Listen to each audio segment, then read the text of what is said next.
अस्सलाम वालेकुम students, this is Naeem Abbas, your online maths teacher. First year mathematics exercise 3.4 का question number 9 आज solve करना है। Find the area of parallelogram whose diagonals are.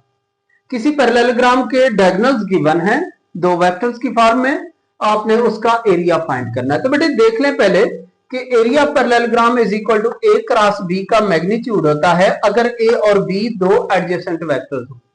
Adjacent vector कैसे होता है कि अगर आपके पास एक वेक्टर ये है और दूसरा ये है तो ये दोनों वेक्टर एडजेसेंट कहलाते हैं। ठीक हो गया, जिनका एंड पॉइंट कॉमन हो।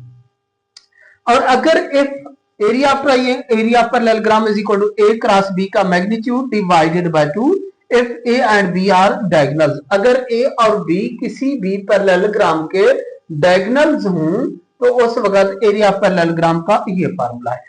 इट मींस हमें ए क्रॉस बी फाइंड करना है, उसका मैग्नीट्यूड लेना है और 2 पे डिवाइड करना है।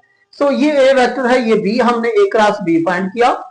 आई बाहर, इसका रो और कॉलम कट करें तो 4 1 जार 4 माइनस माइनस प्लस का जैसे डिटर्मिनेंट लेते हैं 3 2 जार 6 हो जाएगा। माइनस जे बाहर, इसका रो और कॉलम कट कर दें। सो जैसे डिटर्मिनेंट ओपन किया जाता है तो ए क्रॉस बी का आंसर ये आ गया। फिर हमने इसका मैग्नीट्यूड लिया, that is equal to 4 into 110 under root.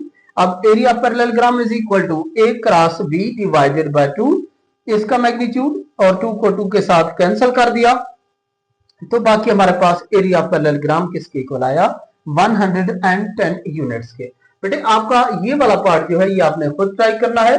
Same ऐसे ही आपने ए क्रॉस बी फाइंड करना है और उसका मैग्नीट्यूड लेना है और एंड पे उसको 2 पे डिवाइड कर देना है तो एरिया पैरेललोग्राम आ जाएगा।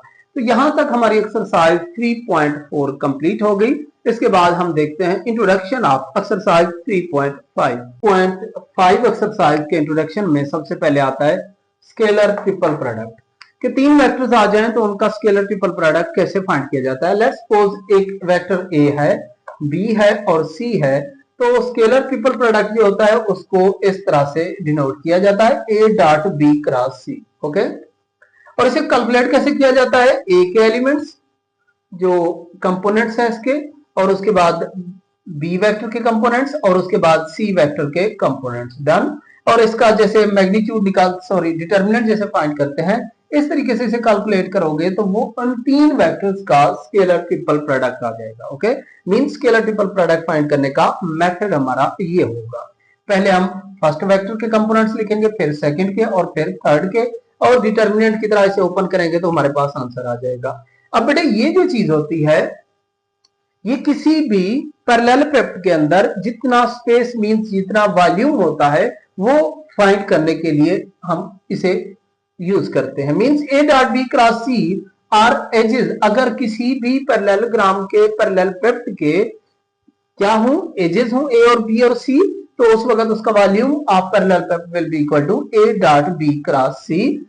अब ये एक पैरेललोग्राम है, इसके ये तीन जो है एजेस हैं, तीन वेक्टर्स जो हमें गिवन होते हैं वो एजेस हैं। तो इसका वॉल्यूम अगर फाइंड करना पड़ जाए कि इसके अंदर कितनी स्पेस है, so that will be equal to its scalar triple product. Similarly volume of tetrahedron is equal to, tetrahedron ये शेप है और इसके ये तीन एजेस वेक्टर हैं, तो उसके लिए होता है ए dot B cross C find करके डिवाइडेड बाय 6।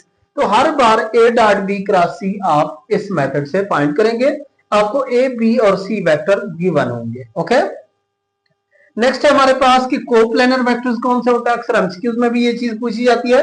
तो बेटे 3 vectors A and B and C are said to be coplanar if their scalar triple product is equal to 0। Means कि अगर तीन वेक्टर्स ऐसे हैं जिनका स्केलर ट्रिपल प्रोडक्ट का आंसर 0 आ जाए तो इसका मतलब वो तीनों वेक्टर्स आपस में क्या होते हैं, कोप्लेनर होता है, सेम प्लेन पे लाई करते हैं। ओके, सो इसके बाद एक्सरसाइज 3.5 का पहला क्वेश्चन। ओके बेटे, एक्सरसाइज 3.5 क्वेश्चन नंबर 1 एंड 2 देखें। क्वेश्चन नंबर 1 में फाइंड करना है ए dot B cross c, it means scalar triple product find करना है, तीन वेक्टर्स गिवन है। अब a dot B cross c is equal to a के कंपोनेंट्स वो लिखे, बी के कंपोनेंट्स वो लिखे, सी के कंपोनेंट्स वो लिखे। एक्सपेंडिंग बाय R1, इसे रो 1 से ओपन करते हैं तो 2 बाहर, इसका रो और कॉलम कट कर देंगे तो ये 4 बच जाएंगे। -1 बाहर, इसका रो और कॉलम कट कर देंगे तो बाकी ये 4 बच जाएंगे, और इसका 3 बाहर, इसका रो और कॉलम कट करेंगे तो ये 4 बच जाएंगे और इन डिटर्मिनेंट्स को सिंप्लीफाई किया और उसके बाद हमारे पास आंसर आ गया -10 का। नेक्स्ट क्वेश्चन 2 में find the volume of tetrahedron parallelepiped whose edges are. एक पैरेललेलोपेप्ट के एजेस गिवन है ए बी और सी, उसका वॉल्यूम फाइंड करना है। सो वॉल्यूम ऑफ पैरेललेलोपेप्ट किसके इक्वल होता है, ए डॉट बी क्रॉस सी के। हमने सिंपल ए के कंपोनेंट्स लिखे, बी के और सी के, और उसके बाद इसे एक्सपेंड किया रो 1 से, तो हमारे पास 57 इसका आंसर आ गया। क्योंकि वॉल्यूम में यूनिट होता है और यहाँ पे हमें मेंशन नहीं है, गिवन नहीं है कि इसके यूनिट्स क्या होंगे, तो इस वजह से हमने 57 आगे यूनिट्स लिख दिया।